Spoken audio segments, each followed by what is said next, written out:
afternoon, everybody. For those of you who do not know me, my name is Kina Pajaro Napil. General Superable was recruited by my mother to join and to attend the seminar. And she was really very impressed because at that time, I think he was the number 2 head of the whole PNP.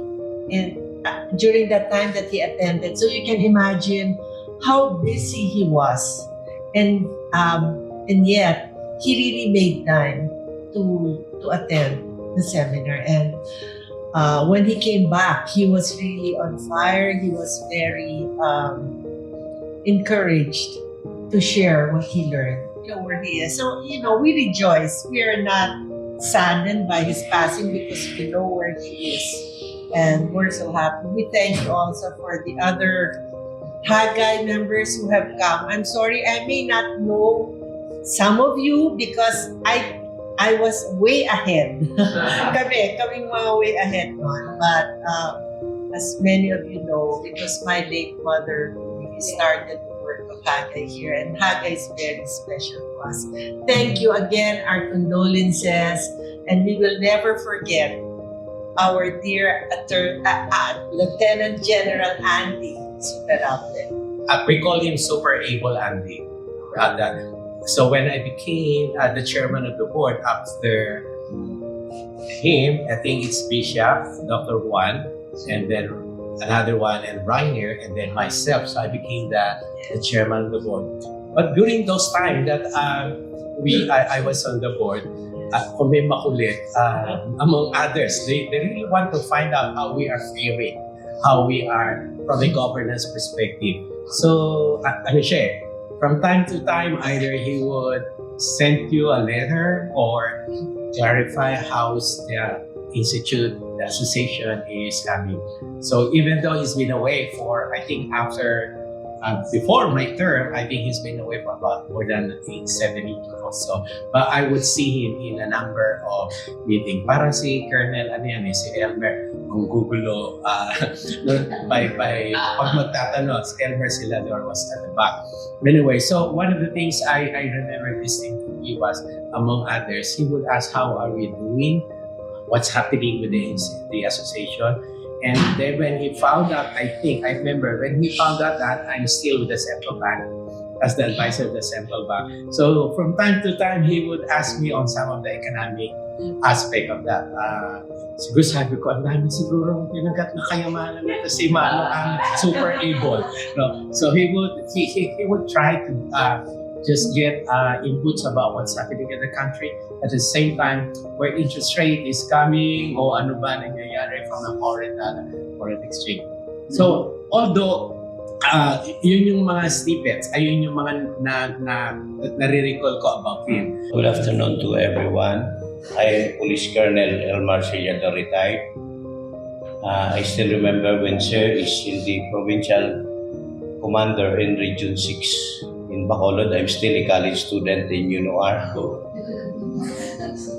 But I'm so lucky because when I entered in the Philippine Constabulary, I was assigned in Mindanao, and we are so excited with General Tukay, Ed Morada, who is our partner, and the other classmates of mine in Maui,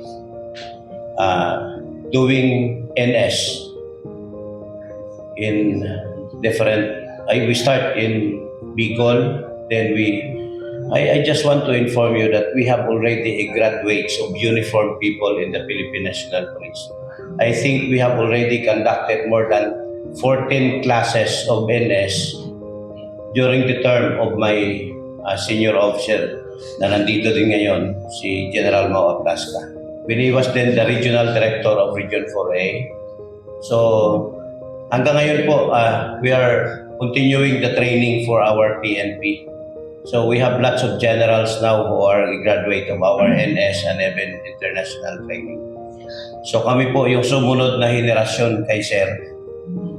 At hindi namin pinutol yung generation na ito na pag nahawaan ka ng Hagay, dapat gawin mo at lagi kang excited.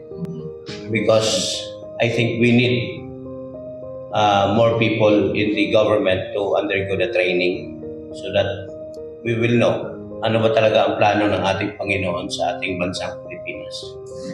So ma'am, assured na we will continue according to ma'am, what been started in the Philippines. So we will continue training and doing our part as our commitment in the Hagay International. So thank you so much and condolences ma'am to you.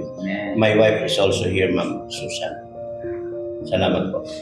Si General Andy po, aside from Hagay, baka maraming hindi nakakalam, meron pa po kami naging extracurricular ni General Andy.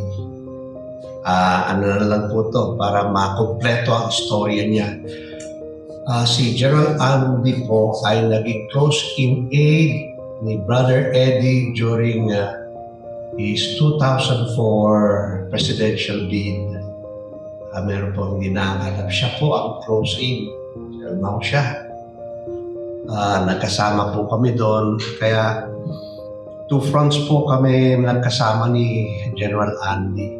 Hagay and again, may mga challenges kami nung naging presidente ng PHIAAC. General Andy sa Hagay. Marami po. May mga challenges. Alam niya nila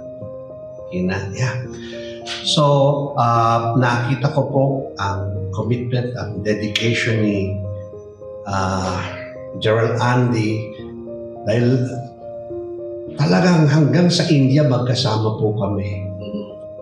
Hanggang sa India nagkasama kami ni Gerald Andy, and we were invited by no less than the one who's in charge of Asia Pacific and then eventually international, PK Dili ang pangalan. So magkasama din po kami doon. So yung commitment po ni General Andy ay talagang nakita ko first hand when it comes to the ministry. At during his time as well, I was the regional representative, by the way, of PHI. After Dave, ako po, and then si Susan. Okay. So, umuwi na po si Dave, dalawa na lang kami ni Susan. Siyempre, sino pa susunod? Wala naman pong problema dyan. Alam naman po natin na there's going to be a grand reunion when it's time. Yeah. At, well, as I pointed out, hindi ko makakalimutan si General Andy. Within Hagay, outside Hagay, magkasama kami. Pareho may mga challenges na iba. One is spiritual, the other is political. Yeah, yun po. Kaya kung saan kami nagpunta ni General Andy. And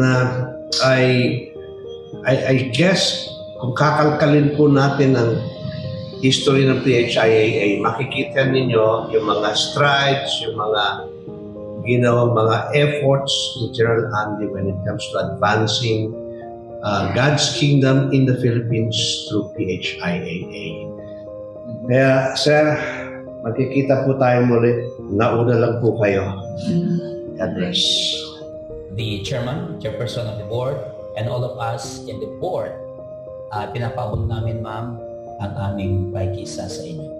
After his retirement, I learned that he devoted himself to church work. After his retirement, sumuporta siya sa mga gawain ng iglesia. After his retirement, sumuporta sa mga pastor. At kulang na nga lang, tawag namin sa kanya ay pastor, mga kapatid. At ang naalala ko pa po, ate, hirap na hirap tayo sa training funds, di po ba? Nakita po ni General yon. At alam nyo naman po sa PNP, sa AFP, mahilig tayong tournament ng golf. Kumita po tayo dyan. Pinangunahan niya, more than 500,000 ang kinita. At kaming dalawa, ipinasok namin po yan sa AFSLAI. You could just imagine.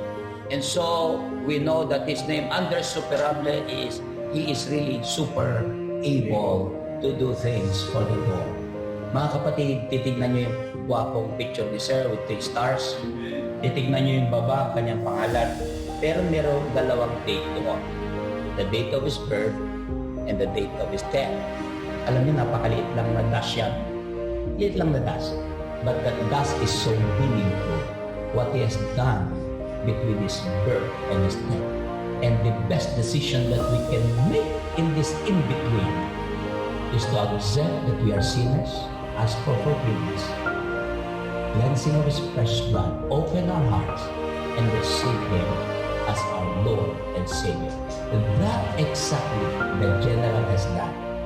And what a beautiful life he now enjoys. As I always do in this place and in many others, I would say, malsnapi salute to a gentleman and an officer, a servant of the Lord, now enjoying life in the presence of God. Amen. God bless us all.